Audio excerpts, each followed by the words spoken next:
They were the stewards of the world, the gods of Arda, the first creations of Eru Ilúvatar, charged with shaping and protecting Middle-earth. But instead, they sat in their paradise, detached, arrogant, and unwilling to lift a finger while Middle-earth burned. And their creator, the great Eru Ilúvatar, he intervened only when it suited him, destroying an entire civilization for stepping onto Valinor, yet letting Sauron destroy and enslave freely for centuries. This is the story of the Valar's arrogance and Eru's divine hypocrisy. And perhaps the even bigger question, should the Valar even remain in power?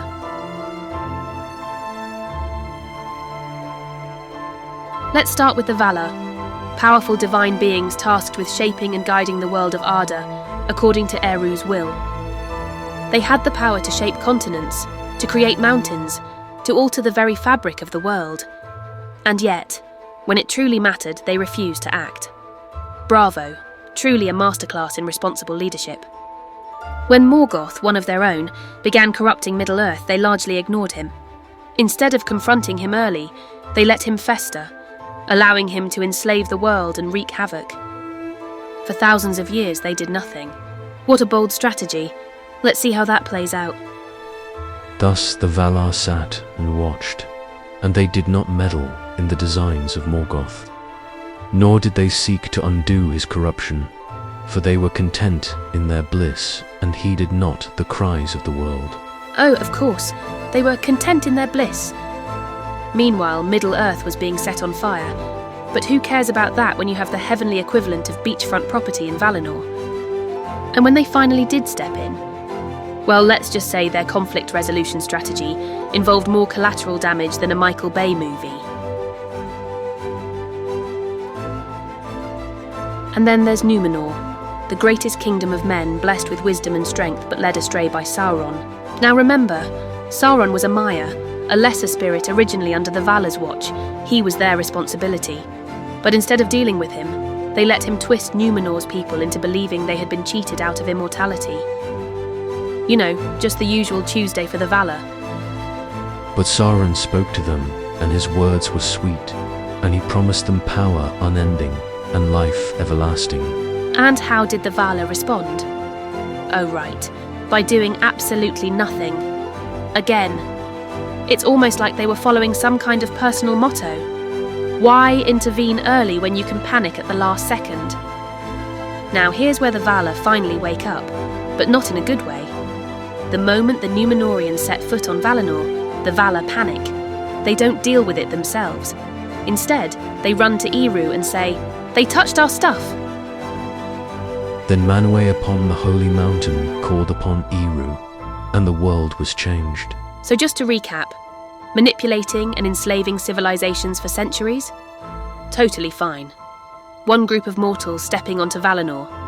End of the world, summon the big boss, reset the planet. Makes perfect sense.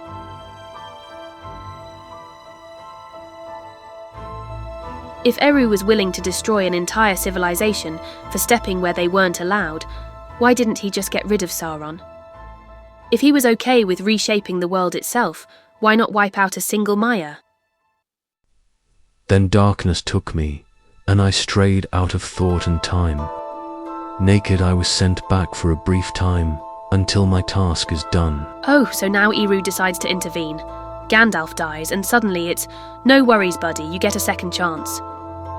But an entire continent of innocent Númenorians, nope, no do-overs for them. Seems fair.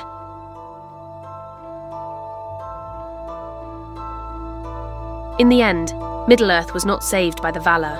It was not saved by Eru. It was saved by ordinary people, by Frodo, Aragorn, Éowyn, Sam, and all those who fought, suffered, and bled to bring an end to Sauron's darkness. The gods may have played their games, but it was the free peoples who truly won the war. But what happens when Morgoth returns? When the next great darkness rises?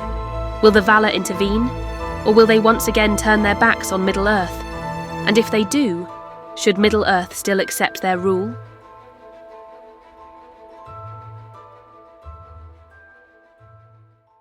And there you have it, the so-called divine guardians of Middle-earth proving once again that absolute power absolutely corrupts, or at the very least, makes you an arrogant hypocrite. If you enjoyed watching the Valar and Eru get called out, hit like, because someone has to hold them accountable. And if you want more deep dives into the most questionable decisions in fantasy lore, subscribe and stick around. I promise, this isn't the last time we expose ancient beings who should have known better. Got your own thoughts on their cosmic incompetence? Drop a comment. I'd love to hear your take. Until next time, stay skeptical.